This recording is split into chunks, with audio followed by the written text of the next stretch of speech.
Red Sparrow, starring Jennifer Lawrence, Matthias Skonietz, I hope I'm pronouncing his name properly, Jeremy Irons and Joel Edgerton, tells the story of a ballerina who, after being injured, is recruited into a program called Sparrow School, where she's taught to be a Russian spy who you use your body and your mind to seduce your enemy to get information. So, Red Sparrow. Now, first of all, let's get it out of the way. The only thing Red Sparrow and Black Widow have in common, maybe the whole color coordination thing, and the fact that they're both Russian spies who had to go to Russian spy school, and they were both ballerinas. That's about it. Red Sparrow is not Black Widow. It's not our pseudo Black Widow movie. So don't go into there, because the trailer is really cut to make this movie look like something it isn't. So, warning you guys, if you go to see this movie, don't expect a Black Widow action movie. Red Sparrow is something very different. So let's get into it. First of all, I will say that the movie is beautifully shot. It is done mostly in, like I said, it's Russia. You know, I don't know where exactly location. I think they shot this movie in Prague. But it's beautifully shot. You know, you get a lot of snow, wintry type scenes and that type of costuming, and Jennifer Lawrence looks gorgeous, of course. You know, the locations, the cinematography is pretty solid in this movie. And director Francis Lawrence has worked with Jennifer in the past. I think he did Mockingjay Part 1 and Catching Fire. I think he did those two for the Hunger Games series. So they've worked together before, and I think that probably helped her here, because the material is difficult. And getting into the acting, Jennifer Lawrence is an actress who always delivers. Even when the movie itself is not that good, the story itself maybe is not that good, or maybe it's not mainstream, so to speak, like Mother, she always gives it her all, and that shows here. And with this character, you have to be all in to do what she has to do in this movie. Everybody else was okay for me, except, well, of course, Matthias Skonietz. I hope I'm pronouncing his name properly. He's a Belgian actor from movies like Rust and Bone. I adore him. I have such a crush on him, and I watch his movies. Every time he's in a movie, he's also in The Danish Girl. Usually when he's in a movie, I am going to watch this movie. They have a lot of interactions, and I think their on-screen chemistry works really well here. Joel Edgerton, on the other hand, I did not feel any chemistry between his character, and Jennifer Lawrence's. And that's a pity, because as you can see by the trailer, she's sent to seduce him. He's an American spy. I'm not giving away anything. This is all in the trailer. And the lack of chemistry really affected the believability of what was going on between them. As for the story, Red Sparrow is...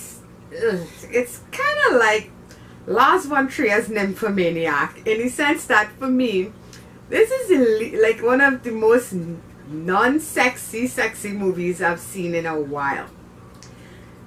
Like I said, sparrows are trained to seduce. That's what they do. But the sex scenes are like, you tend to make you cringe. It's not sexy. There's nothing, I don't know how sensual about what's going on screen. It's just, it's hard to watch. And I guess that is the point, because what these people are doing, a lot of them, the way this is depicted, it's not really by choice. They are recruited into this, and being the type of country that Russia is, choice is not something that people have. And that is well depicted here in the way these scenes are shot, in the way the sex scenes and the seduction scenes go down. It's not beautiful, it's not sensual, it's just difficult to watch. And this movie is very dark in that respect. So, like I said, don't go into this expecting this to be like I honestly thought it would have been like Atomic Blonde, which is similar in a sense. I thought the action and the flow of the movie would have been like Atomic Blonde, a movie that I mostly enjoyed.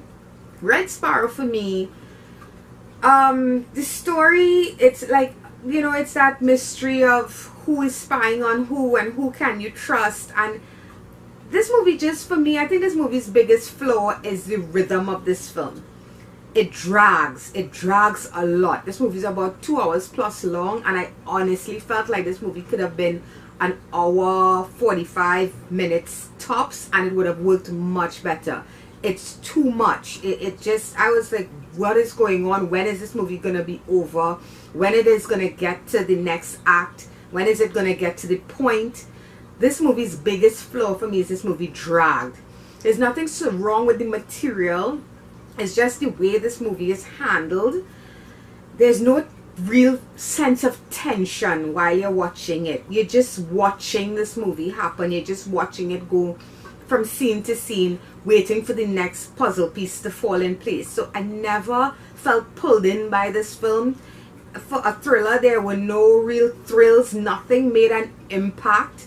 And that's really sad, because when I love spy thrillers, and you go into these movies expecting it to be suspenseful and full of tension. None of that is here. There was never a moment in this film, even when some really dark stuff happened, that I felt any sense of tension in this movie. So I feel like this movie, it was too much. They could have cut back. They could have edited it. It could have been tightly, if it was more tightly paced, I think it would have been a much better film. Because the acting is pretty solid. Jennifer Lawrence is amazing in this movie. And like I said, I like a good spy thriller. So I'm going to give Red Sparrow a 6 out of 10. Would I say go cinema to see it? Not really. Honestly, I think you could watch this one when it comes out on your streaming devices, on Netflix or whatever. It honestly kind of felt like a Netflix movie. Now that I think about it, it felt like something that Netflix would have come out with and you would watch at home. Like a really well-produced Netflix film. So 6 out of 10, guys. I really wanted to like this a lot more, but unfortunately it is what it is. So that's going to be it for Red Sparrow. So if you enjoyed this video, please feel free to hit me a like. It's much appreciated. I'm also on Facebook at MovieJunkie Continued. And I'm on Stardust. I'm loving this app, Stardust, because it saves me all the editing work. The reviews are only 30 seconds long, which is a little hard to do sometimes. They're under the name MovieJunkie, just like here, capital M, capital J. So if you want quick reviews, and I usually cover a lot more streaming movies as well, so stuff that goes straight to video, you can find me there as well. And oh yeah, and subscription, of course, click on my face there. And until next time, guys, bye bye.